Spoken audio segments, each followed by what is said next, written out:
Shavua Tov. Nous sommes ce Shabbat Parashat Vaishlach. Il est noté que tous les jours, on se pose parfois les questions. Suis-je un bon père? Suis-je un bon mari? Est-ce que je gâte assez correctement mes enfants? Est-ce que je leur donne ce qu'ils ont besoin? Est-ce que ce que je fais réellement, je le fais correctement et bien? La question est de savoir est-ce que c'est bien de se poser cette question. Peut-être lorsque je vais poser la question, je vais me lever le matin et en sachant tout ce que j'ai à faire, il y a tellement de choses à faire que finalement je ne sais pas comment, je vais par quoi commencer, par quoi terminer, et est-ce que tout je vais le faire bien? Donc je peux tomber dans le désespoir parce que finalement je me dis commencer et après ne pas avoir un résultat comme il faut, je ne sais pas si ça vaut le coup de commencer. Il est intéressant, un professeur qui commence un nouveau cours, un nouveau professeur, de nouveaux élèves, quelle appréhension qu'elle peut avoir. C'est difficile de confronter à cette situation. Le Shabbat, par exemple, on fasse un très beau Shabbat. Samedi soir, dès qu'on est monté Shabbat, on ne se sent pas toujours bien. Pourquoi? Parce que Shabbat est parti. Cette semaine, Esav, Yaakov Avinu va rencontrer Esav. Et les messagers de Yaakov lui disent, sache une chose, son frère il vient pas seul. Il vient avec 400 hommes. Donc en d'autres termes, il veut venir ici te tuer. Yaakov, après 20 années de passer chez Lavan, marié, des enfants. Et la vérité, si on réfléchit un instant, Esav il a la même haine. Il y a 20 ans. La même haine, comme c'était aujourd'hui. Yaakov va se préparer bien sûr avec des cadeaux, il va se préparer avec la tfila, il va se préparer également à la guerre, on ne sait jamais. Et là, l'étonnement, il l'enlace, il l'embrasse. C'est quand même bizarre, Esav qui court pour embrasser Yaakov, il était censé venir pour le tuer. Qu'est-ce qui s'est passé? Jusqu'à que la Torah, les commentaires nous disent que, voilà, dans la Torah, on voit des points qu'il y a sur le mot Vaïshakeu, et qu'en réalité, soudainement, le Midrash nous dit qu'il avait voulu le mordre. Et le cou de Yaakov s'est transformé en marbre. Mais Rashi ramène la vie de Rabbi Shimon Bar Yochai, en disant non, Esav sonne Yaakov alachaï. Esav, il a la haine pour Yaakov, c'est une halacha. Une halacha, c'est figé, c'est terminé. C'est comme ça. La haine de Esav envers Yaakov, c'est une halacha, c'est terminé, il n'y a pas de quoi à discuter. Alors, en vérité, qu'est-ce qui s'est passé à ce moment-là qui l'a enlacé? Il y a eu un moment de miséricorde, entre guillemets. Alors, il y avait une fois deux frères qui vivaient à Yerushalayim, très pauvres, très pauvres. Jusqu'à qu'un jour, un des frères a décidé donc d'aller habiter, de voyager, de trouver une solution. Il est parti voyager aux États-Unis. Évidemment, aux États-Unis, il a fait de l'argent, il a fait fortune, il est devenu riche. Son frère qui est resté à Yerushalayim, il a eu une grande famille, pauvre. J'ai des enfants à marier. J'ai un frère en Amérique, je vais y aller. Donc il a pris le bateau, il est allé, et il est arrivé aux États-Unis. Il a su l'adresse de son frère. Et à un moment, il voit un chômeur, un gardien. Mais oui, qu'est-ce que vous voulez? Je suis le frère de celui qui habite ici. Je ne connais pas. Il insiste, non, nous, on ne reçoit pas des gens comme vous. Il avait sûrement un style qui n'est pas du tout adéquat par rapport à l'immeuble, au bâtiment, au pavillon qu'il avait, la résidence qu'il avait son frère aux États-Unis. Jusqu'à que le frère est arrivé, il dit oui, qu'est-ce qu'il y a? Je suis ton frère. Tu es mon frère? Ici, il n'y a pas de frère. Ici, il n'y a que business. Ici, c'est que les affaires. Il n'y a pas de frère. C'est que les affaires. Je dis, ah bon? Alors le frère dit, ah bon? Alors sache une chose, ok, pas de problème, je m'en vais. Mais sache une chose, dans 3 jours, t'es mort. Et il s'en va.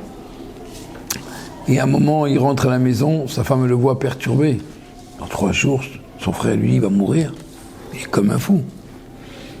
Alors, il raconte ça à sa femme. Sa femme dit, ça va pas. C'est dommage. T'as toute cette richesse. T'as toutes ces thèses. Quoi? Va voir ton frère. Donne-lui ce qu'il a besoin.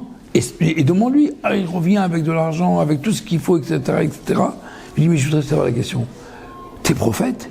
Comment tu sais dans 3 jours si je vais mourir? Je dis, c'est très simple. Et j'étais dans le bateau, il y avait quelqu'un qui était souffrant. Le médecin, on a appelé le médecin, et on a appelé le médecin, il dit, amenez-moi le frère de celui qui est malade. Et le malade n'a pas reconnu son frère. Il lui dit, sachez une chose, que s'il n'arrive pas à le reconnaître, c'est qu'il va mourir. Comme moi, j'ai vu que tu ne m'as pas reconnu, alors je savais très bien que tu allais mourir. Maintenant, je vois que tu me reconnais, ne t'inquiète pas, tu vas vivre longtemps. À ce moment-là, Esav n'a pas réellement identifié Yaakov. C'est marqué que Yaakov, la vérité, il est venu, il dit à Esav, tu sais, j'ai séjourné chez Lavan, j'ai fait Torah Mitzvot. On dirait, qu'est-ce que ça va lui changer, Esav? Esav, c'est pas un rave. Esav, c'est pas un pratiquant. Esav, qu'est-ce qu'il en a, lui, à faire que toi, tu as fait des mitzvot chez Lavan? Et alors, qu'est-ce que ça change? Lui, il vient ici pour te tuer. Il n'est pas là pour écouter, de dire comme quoi que tu as fait des mitzvot. Non, c'est parce qu'en vérité, Yaakov, il veut montrer Esav, tu peux être ce que tu es. Mais moi, je dois te dire qui je suis d'abord. Un homme doit toujours savoir qui il est. Et Yaakov, il sait très bien ce qu'il est. Il est un juif. Il a fait Torah et Mitzvot chez Lavan. Il a confronté Lavan. Il a confronté pendant les 20 années un escroc, un roublard. Yaakov, aujourd'hui, il a combattu l'ange et il a gagné. Aujourd'hui, il rencontre qui? Son frère Esav. Tout ça ne me fait pas peur. Pourquoi? Parce que Yaakov, Imlavan Garti. Pour moi, sachez une chose, je suis ferme dans ma détermination et je sais qui je suis. Il est intéressant de voir lorsque Yaakov a combattu le Sar, le prince, le responsable, l'ange des nations du monde qui est représenté par Esav, il ne lui dit pas ton nom ne sera pas que Yaakov mais sera Israël. On voit que finalement Yaakov ne s'appelle pas que Israël, on voit qu'il s'appelle aussi encore une fois Yaakov, qui n'est pas le cas de Avram. On n'a pas le droit de l'appeler Avram, mais Avraham. Sarai, on n'a pas le droit de l'appeler Sarai, on est obligé de l'appeler Sarah. Par contre, Yaakov, on peut l'appeler Yaakov toujours, mais Israël en plus. Alors en vérité, Li Roche, tu es ma tête. Israël, Yaakov, à ce moment-là, lorsqu'il a combattu, il faut savoir que quand on est dans le combat, on est parfois dans la faiblesse. Mais ça, c'est Yaakov dans la semaine.